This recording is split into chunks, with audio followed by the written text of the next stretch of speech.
कहते हैं कि दुनिया में मन सबसे ज्यादा शक्तिशाली चीज होता है। अगर किसी चीज को तुम पूरे मन से चाह लो तो तुम उसे हासिल कर सकते हो। मैं ये नहीं कहती कि यह सभी महापुरुषों का कहना है, लेकिन अगर यह सत्य है, ये सच है, तो हम जो अपने मन से चाहते हैं वो हमें हासिल क्यों नहीं होता। कोई भी इंसान अपने मन में तो दुख नहीं चाहेगा, लेकिन वो रहता तो दुखी है। हर इंसान अपने मन से तो कामयाब होना चाहता है, खूब पैसा कमाना चाहता है, लेकिन फिर भी वह कामयाब नहीं होता। भला ऐसा दुनिया में कौन इंसान होगा जो अपने मन में यह चाहेगा कि मैं नाकामयाब रहूं या मैं पैसे ना कमाऊं। सोचने की बात है तो इसमें दो चीज निकलकर सामने आती है। या तो वह महापुरुष गलत थे जिन्होंने यह बात बोली कि मन से चाही हुई चीज हासिल हो जाती है, या फिर हम गलत हैं।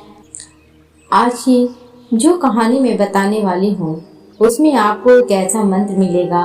उसे समझने के बाद आपको एक ऐसा मंत्र का पता चलेगा जिससे आप यह समझ पाएंगे कि अपने मन से कोई भी चीज कैसे करवाई जाती है, मन में किसी भी बात का बीज कैसे बोया जाता है। यह इस कहानी से आपको अच्छी तरह से समझ आ जाएगा और इससे आप यह भी समझ पाएंगे कि आकर्षण का नियम, लॉ ऑफ अट्रैक्शन, कैसे काम करता है। कहानी छोटी सी है लेकिन बहुत ही गहरी है। इस कहानी को लास्ट तक जरूर सुनिए, तो ही आप अच्छे से इस कहानी का पूरा लाभ ले पाएंगे। तो चलिए कहानी शुरू करते हैं और समझते हैं कि मन का मंत्र, मन को कंट्रोल कैसे करें। एक बार की बात है, एक आदमी के जीवन में सिर्फ दुख थे। वह जो भी काम करता उस बेचारे का वह काम पूरा ही नहीं होता। घर में आता तो घर में क्लेश बना रहता, किसी से कोई मदद मांगता तो कोई उसकी मदद नहीं करता। ऐसा लगता था कि चारों तरफ से उसके ऊपर दुख का पहाड़ टूट पड़ा है। उसे समझ नहीं आ रहा था कि मैं इन दुखों से कैसे पार पाऊं। वह दिन रात यही सोचता रहता था कि अपने दुखों से छुटकारा कैसे पाना है। इसी कारण से वह रात में सो भी नहीं पाता था। उसकी आंखों के नीचे बड़े बड़े काले घेरे बन गए थे, जो इस बात का प्रतीक थे कि वह आदमी कितना दुखी है और कितना चिंतित है। कभी कभी तो उसके मन में आत्महत्या करने के भी ख्याल आते थे, लेकिन अपने परिवार की चिंता करके वह यह कदम नहीं उठा पाता। वह इतना दुखी हो गया कि उसने निर्णय किया कि वह इन दुखों से छुटकारा पाकर ही रहेगा।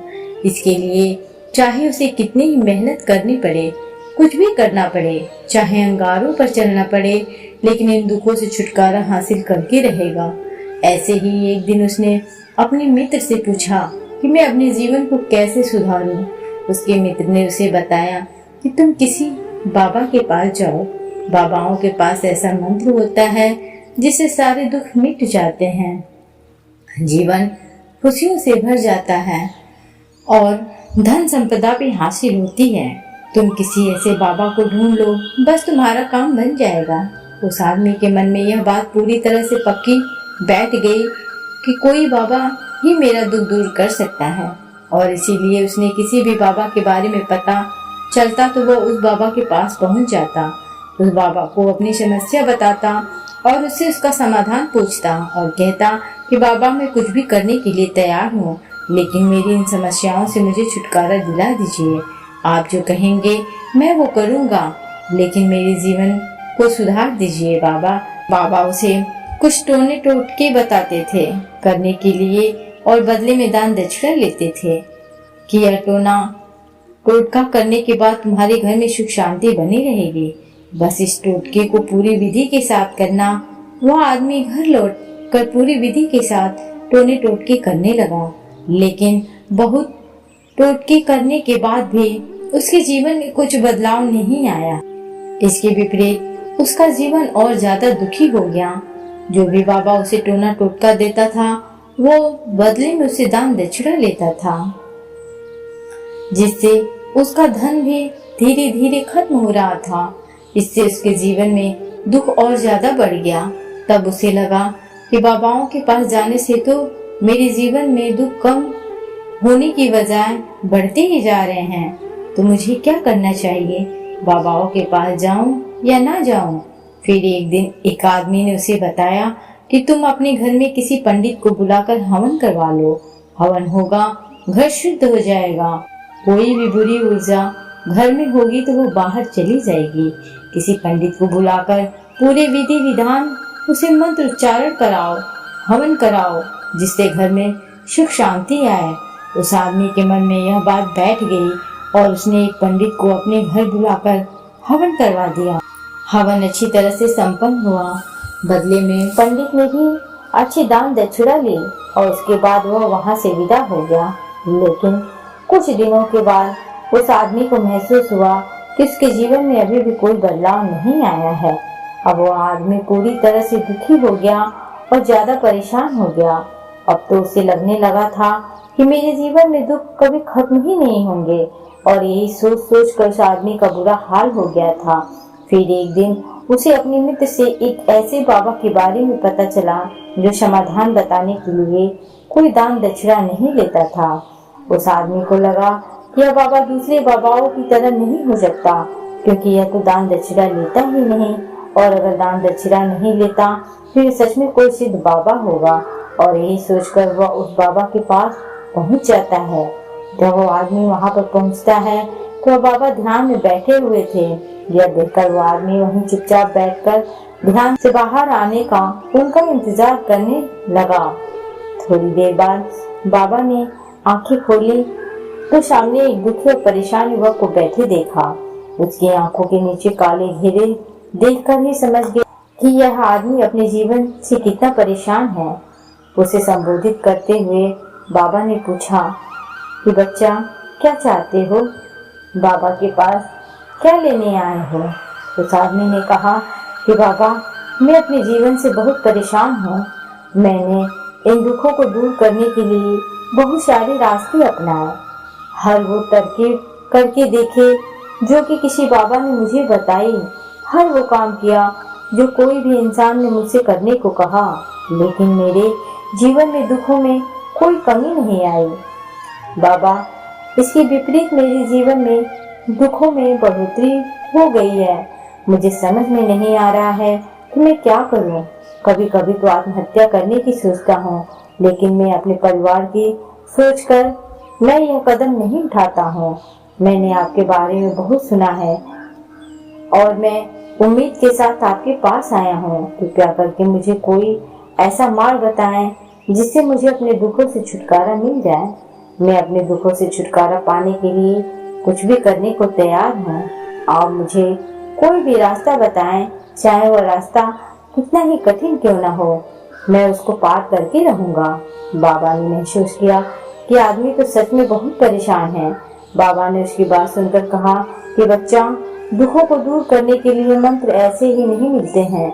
मंत्र पाने के लिए कुछ करना पड़ता है। तुम कुछ कर सकते हो। यह सुनकर पहले तो यह आदमी ने सोचा कि यह बाबा भी मुझसे दान दक्षिणा मांगेंगे, लेकिन और कोई रास्ता न पाकर उस आदमी ने कहा, बाबा, आपको जितना भी दान दक्षिणा चाहिए मैं देने को तैयार हूँ, लेकिन आपका मंत्र सच्चा होना चाहिए, वह पूरा होना चाहिए, उसका फल मुझे मिलना चाहिए। उसके बाद आप जो भी दान दक्षिणा लेना चाहते हैं मैं आपको दूंगा। बाबा ने कहा, दान दक्षिणा तो बहुत छोटी चीज है, मुझे वह नहीं चाहिए। इस पर वो आदमी सोच विचार करके बोला, तो बाबा, मैं अंगारों पर भी चलने के लिए तैयार हूँ, आप मुझे बस आज्ञा दीजिए। बाबा ने कहा कि अंगारों पर चलने वाली छोटी चीज मैं तुमसे नहीं कराने वाला हूँ। मैं जो तुमसे कराने वाला हूँ वो बहुत कठिन मंत्र है, उसे पूरा कर पाओगे? उसने कहा, बाबा, आप मुझे बताइए तो सही, मुझे करना क्या होगा? मैं कुछ भी करने के लिए तैयार हूँ। इस पर बाबा ने उससे कहा कि यहाँ से जब तुम अपने घर जाओ तो रास्ते में अपने मन में यह दोहराते जाना कि मैं सुखी हूँ, मैं सुखी हूँ। बार बार अपने मन में यही दोहराना, और याद रहे जुबान पर यह नहीं आना चाहिए, यह सिर्फ मन में दोहराना है। यह सुनकर वो आदमी बोला, बाबा, बस इतनी सी बात, यह तो मैं चुटकी बजाते कर लूंगा, लेकिन इससे होगा क्या? बाबा बोले, कि इस मंत्र को करके तो देखो, वैसे भी तुमने इतने बाबाओं के मंत्र किए हैं, तो इस मंत्र को भी करके देख लो। उस आदमी ने सोचा कि बाबा कोई दान दक्षिणा तो ले नहीं रहे और छोटा सा मंत्र है, इसे तो मैं कर ही लूंगा। वो बोला, ठीक है बाबा, मैं यह मंत्र जरूर करूंगा। और वो आदमी यह कहकर वहां से चलने लगा। लेकिन जैसे ही वह चलने लगा, पीछे से बाबा ने बोला कि बच्चा, एक बात याद रखना, जब तुम यह मंत्र अपने मन में दोहराना तो तुम्हारे मन में बंदर के विचार नहीं आने चाहिए, बंदर का ख्याल भी नहीं आना चाहिए, तो ही यह मंत्र सिद्ध होगा। आदमी बोला, मुझे तो आज तक बंदर का कोई विचार नहीं आया, तो अब क्यों आएगा? आप चिंता मत करिए बाबा, मैं बस मन में यही दोहराऊंगा कि मैं सुखी हूँ, मैं सुखी हूँ, इसके अलावा बंदर का कोई भी विचार मेरे मन में नहीं आएगा। यह कहकर वह आदमी वहां से चल देता है। वह अपने मन में मैं सुखी हूँ, मैं सुखी हूँ यह दोहराता हुआ थोड़ी दूर चला था कि उसके मन में अचानक बंदर का ख्याल आ गया। बंदर का ख्याल एक बार आया और चला भी गया, लेकिन उस आदमी ने सोचा, आज तक तो मुझे बंदर का कोई भी विचार नहीं आया और यह आज बंदर का विचार क्यों आ गया? और ऐसे करके उसने उस बंदर के विचार को पकड़ लिया और यह भूल गया कि मुझे क्या मंत्र दोहराना है। और वह बंदर के बारे में सोचने लगा। जब थोड़ी देर बाद उसे होश आया तो वह फिर से अपना वही मंत्र दोहराने लगा जो बाबा ने उसे बताया था, मैं सुखी हूँ, मैं सुखी हूँ। लेकिन अचानक से उसे एक बंदर दिखाई दिया और यह देखकर फिर से उसके मन में बंदर का विचार उठ गया और यह देखकर वह इस विचार को बाहर फेंकना चाहता था और वह चाहता था कि मेरे अंदर किसी तरह से बंदर का विचार ना आए, लेकिन उसे तो सामने बंदर ही दिखाई दिया। ऐसे ही जद्दोजहद करते करते घर पहुंचा और घर पहुंचने के बाद अपनी पत्नी को कहा कि हे बंदरिया, मुझे खाने में बंदर परोस दो। और जब उसे एहसास हुआ कि उसने क्या बोल दिया तो वह अपने बाल नोचने लगा और दीवारों में सर मारने लगा कि आज तक मुझे बंदर का कोई भी विचार नहीं आया और आज मुझे यह क्या हो गया कि मुझे हर जगह बंदर ही बंदर नजर आ रहे हैं, यह कैसी माया है। यही सोचकर वह आदमी रात भर सो नहीं पाया, रात भर करवटें बदलते रहा और सुबह उठकर सीधे उसी बाबा के पास पहुंच गया और उनके चरणों में गिरकर कहा कि बाबा, पता नहीं क्या चमत्कार हो रहा है, आज तक मुझे बंदर का कोई विचार नहीं आया, लेकिन कल जब से आपने मुझसे कहा कि बंदर का विचार नहीं आना चाहिए, तब से मुझे हर जगह बंदर ही बंदर नजर आ रहे हैं। उस आदमी ने कहा कि बाबा, मुझे तो आपके पीछे पेड़ पर बैठा बंदर केले खाते हुए दिखाई दे रहा है, यह हो क्या रहा है? बाबा, यह सुनकर बाबा हंसने लगे। बच्चा, मन का जाल एक ऐसा जाल है जिसे समझ पाना इतना आसान नहीं है। बंदर तो तुम्हारे रास्ते में पहले भी आते थे। जब तुम मेरे पास आए थे तो इन्हीं पेड़ों पर ये बंदर घूम रहे थे, लेकिन तब तुम्हारे ध्यान में बंदर नहीं था, तब तुम्हारे ध्यान में शिव दुख थे। इसके बाद बाबा ने उसे बताया कि बच्चा, हम जिस चीज से भी दूर भागना चाहते हैं वही चीज हमारे मन में बहुत गहरे प्रविष्ट हो जाती हैं और हमारे अंतर्मन में समा जाती हैं। असल में हम जिस चीज से छुटकारा पाना चाहते हैं उससे छुटकारा इसीलिए पाना चाहते हैं कि वो हमारे साथ बहुत गहरे से जुड़ी हुई हैं और हम जितना ही उससे छुटकारा पाना चाहते हैं वह उतनी ही गहरी हमारे मन में बैठती चली जाती है और आखिरकार हमारे अंतर्मन में छा जाती है।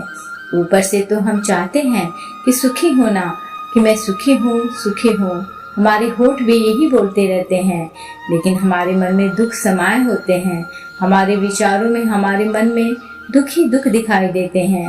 इसीलिए अपनी जुबान से बार बार यह बोलने से कि मैं सुखी हूँ, मैं सुखी हूँ, हम सुखी नहीं होंगे जब तक यह मंत्र हमारे अंतर्मन में प्रविष्ट नहीं होगा। इस पर उस आदमी ने पूछा कि बाबा, लेकिन यह मंत्र हमारे अंतर्मन में प्रविष्ट कैसे होगा? यह सुनकर बाबा ने कहा कि बच्चा, अपने दुखों से लड़ना बंद कर दो।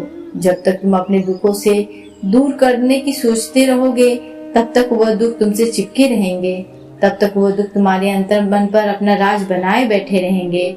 और जिस दिन तुम उन दुखों के बारे में सोचना ही छोड़ दोगे, उन दुखों से छुटकारा ही नहीं पाना चाहोगे, उसी दिन से तुम्हारी जिंदगी से दुख गायब हो जाएंगे, क्योंकि किसी भी चीज से छुटकारा पाने के लिए हमें उस चीज के बारे में सोचना पड़ता है, और हम जितना उस चीज के बारे में सोचते हैं वो उतनी ही गहरी हमारे मन में प्रविष्ट होती चली जाती है। हम अधिकतर समय दुखों के बारे में ही सोचते हैं। हमें ही सोचते हैं कि हमारे जीवन में दुख है और हमें इससे छुटकारा पाना है। इसी वजह से बार बार सोचने से वो दुख हमारे अंतर मन में प्रविष्ट हो जाते हैं और हमें एहसास भी नहीं होता। इसीलिए अगर तुम दुखों से छुटकारा पाना चाहते हो तो दुखों से छुटकारा पाने के बारे में सोचना छोड़ दो, तुम्हें दुखों से छुटकारा मिल जाएगा। अक्सर आदमी धूम्रपान छोड़ना चाहता है, शराब छोड़ना चाहता है, सुबह अपने आप से यह वादा करता है कि मैं कोई भी गलत काम नहीं करूंगा, लेकिन शाम को जब लौटता है तो नशे में चूर होकर लौटता है। ऐसा क्यों होता है? जो हम सोच रहे हैं वो पूरा कर ही नहीं पा रहे हैं। असल में हम उस चीज को बहुत ज्यादा तवज्जो दे रहे हैं, उस चीज को बहुत ज्यादा अहमियत दे रहे हैं।